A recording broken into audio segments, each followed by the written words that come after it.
కాకపోతే రైతులకు సంబంధించి ఒక శుభవార్త రాబోతుంది అనేటటువంటి వార్తలు వస్తున్నాయి. ముఖ్యంగా రైతు భరోసా మీద ఒక క్లారిటీ రాబోతుంది అనేటటువంటి వార్తలు ఉన్నాయి. కాకపోతే అయితే ఇప్పటికీ కన్ఫ్యూజ్ చేసేసారు రైతుల్ని, ప్రజలను అంటున్నాయి విపక్షాలు. ఏంటి ఏ రకమైనటువంటి డెసిషన్ వచ్చే అవకాశం ఉంది? ఇప్పుడు కన్ఫ్యూజ్ లో ఉన్నది ప్రతిపక్షాలు. కాంగ్రెస్ పార్టీ చాలా క్లారిటీగా ఉంది రైతుల పట్ల. రైతు రుణమాఫీ కాదనుకున్నారు, రైతు రుణమాఫీ చేసినాం, సరే ఒకటో రెండో ఇక్కడ మంది మిగిలిపోతే వాళ్ళకు కూడా చేయడానికి సిద్ధంగా ఉన్నారు. ఈ రైతు భరోసా వాళ్ళది రైతు బంధు, అది రైతు బంధు అనేది ఒక దుబారా. అంటే దాంట్లో అసలు రాళ్లు రప్పలు, రియల్ ఎస్టేట్ భూములు, మల్లారెడ్డి లాంటి మాజీ మంత్రులు కుబేర్లకు కూడా ఇచ్చేసి అసలు సంక్షేమ పథకాల యొక్క విలువల్ని దిగజార్చి పడేశారు.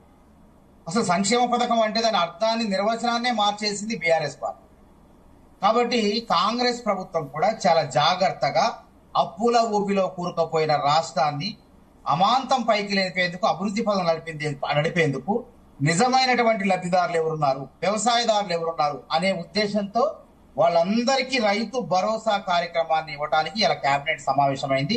తినబోతు కొద్దిసేపట్లో ఎవరికి వాళ్ళ పండించే వాళ్ళు ఎవరైతే ఉన్నారో వాళ్ళందరికీ ఇద్దామని చెప్పేసి కేబినెట్ అనుకున్నదా లేదా, గతంలో మొన్న చర్చ జరిగినప్పుడు ఏ వ్యవసాయ భూములు ఏవైతే ఉన్నాయో వాటన్నిటి కూడా ఇవ్వాలని చెప్పేసి, వ్యవసాయం చేసే భూములు అంటే రాళ్లు రప్పలు రియల్ ఎస్టేట్ కాదు, అది ఒక పంట పండినా 2 పంటలు పండినా వ్యవసాయ యోగ్యమైనటువంటి భూములు ఏవైతే ఉన్నావో రైతులు సాగు చేస్తున్నారో అది ఖరీఫ్ సీజన్ లో అయితే వానాకాలం జూన్ నుంచి అక్టోబర్ వరకు, తర్వాత వేసంగిలో రబీ సీజన్ లో ఎవరైతే పంటలు పండిస్తున్నారో పంటలు పండించినా పండించకపోయినా రైతుకు మేలు చేయాలనే ఉద్దేశంతో రైతు భరోసా కార్యక్రమాన్ని లాంఛనంగా ప్రారంభించడానికి ఈ రోజు కేబినెట్ జరుగుతుంది. కాబట్టి తీపి కబురు రైతులు వింటారు కొద్దిసేపట్లో.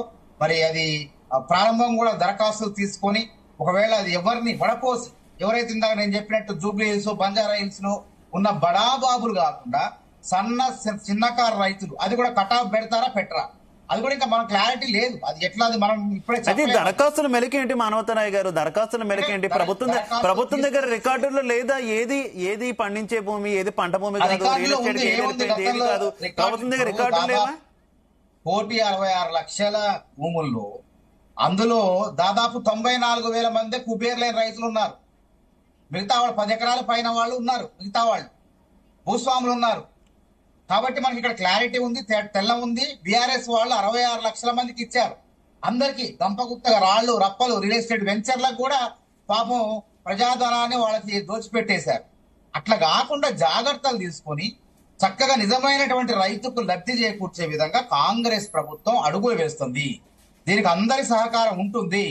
దయచేసి ఎవరో ఒకళ్ళిద్దరు పాపం జూబ్లీ హిల్స్, బంజారా హిల్స్, లేకపోతే మల్లారెడ్డి లాంటి కుబేర్, అరే మాకు బీఆర్ఎస్ హయాంలో ఎంత వచ్చింది, ఎన్ని కోట్లు వచ్చి బాధపడవచ్చు. వాళ్ళ బాధ రైతుల అన్న బాధ కాదు, తెలంగాణలో ఉన్నటువంటి చిన్నకారు రైతన్నల బాధ కాదు. ఇది గుర్తుపెట్టుకోండి.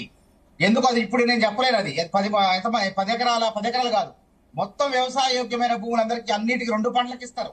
పండినా పండకపోయినా. ఇప్పుడు నాకు తెలిసి నారాయణఖేడ్ ఉన్నది, నారాయణఖేడు తర్వాత కొన్ని నియోజకవర్గాల్లో ఒక ఉదయం బావుల ఆధారంగా లేకపోతే వానాకాల పంటలు మాత్రం బండే ఉన్నాయి. కాబట్టి వానాకాల పంటకిచ్చి మరి ఎండాకాలం రబీ సీజన్ లో ఎగ్గొడతామని కాదు, రబీ సీజన్ లో ఇస్తారు. అదే విధంగా ఖరీఫ్ సీజన్ లో కూడా ఇచ్చేసి అన్నదాతకు వెన్నుదన్నగా ఇచ్చిన వాగ్దానం ప్రకారం 7,500 రూపాయలు చెల్లించడానికి రేవంత్ రెడ్డి సర్కారు అడుగులు వేస్తుంది. ఇప్పటికే 25 లక్షల మందికి దాదాపు రుణమాఫీ చేసినాం మేము. 25 లక్షల మందికి 21,000 కోట్లు చేసినాం. కాబట్టి ఏది ఏమైనప్పటికీ ఇది ఎగ్గొట్టే ప్రభుత్వం కాదు. ఓకే మానవతరాయ్ గారు మనతో పాటు ప్రముఖ విశ్లేషకులు డాక్టర్ మల్లేశ్వర్ గారు జాయిన్ అయ్యారు. ఆయన ఏం చెప్తారు ఈ అంశానికి సంబంధించి అనేది కూడా మనం తెలుసుకునే ప్రయత్నం చేద్దాం. మల్లేశ్వర్ గారు నమస్తే, నా ఆడియో క్లియర్ గా ఉందా మీకు? నమస్తే మల్లేశ్వర్ గారు, ఓ పక్క కేబినెట్ భేటీ కంటిన్యూ అవుతుంది, చాలా విషయాల మీద డిస్కస్ చేస్తున్నట్టయితే మనకు తెలుస్తుంది. మరి కాసేపట్లోనే పూర్తి అప్డేట్ కూడా రాబోతోంది. అయితే రైతు భరోసాకు సంబంధించి ఒక కీలక ప్రకటన రాబోతుంది అనేటటువంటి వార్తలు అయితే వస్తున్నటువంటి పరిస్థితి. ఇప్పటికే రైతు భరోసా అంశంలో ప్రభుత్వం మోసం చేసింది, ఇక మీద కూడా మోసం చేస్తుంది అంటున్నాయి విపక్షాలు. మీరు ఏమంటారు? ఇప్పుడు ముందుగా స్థానంలో ఉన్నటువంటి మిత్రులకి మరి నమస్కారం అండి. ఇక్కడ ఎన్నికల ముందు ఏదైతే రైతు భరోసా మరి ఎకరానికి 15,000 అయితే ఇస్తామని చెప్పి కాంగ్రెస్ మేనిఫెస్టోలో పెట్టడం, ప్రకటన చేయడం అనేది మరి జరిగింది. అయితే అది కార్యాచరణకు కొంత విధి విధానాలు ఖరారు కాకపోవడము, దానికి పర్టికులర్ గా రైతు బంధు కేసీఆర్ హయాంలో ఇచ్చినటువంటి రైతు బంధు గుట్టలకు, రోడ్లకు, మీకు సాగు చేయనటువంటి పాడుపడ్డ భూములకు కూడా ఇచ్చిరనే దాని మీద కొంత విమర్శ ఉండేది. దాన్ని చక్కదిద్ది విధి విధానాలు ఖరారు చేసి దానికి ఒక కట్ ఆఫ్ పెట్టి ఇవ్వాలనే ఆలోచనతోటి కొంత మీకు జాప్యం జరిగినటువంటి పరిస్థితి అయితే వాస్తవం.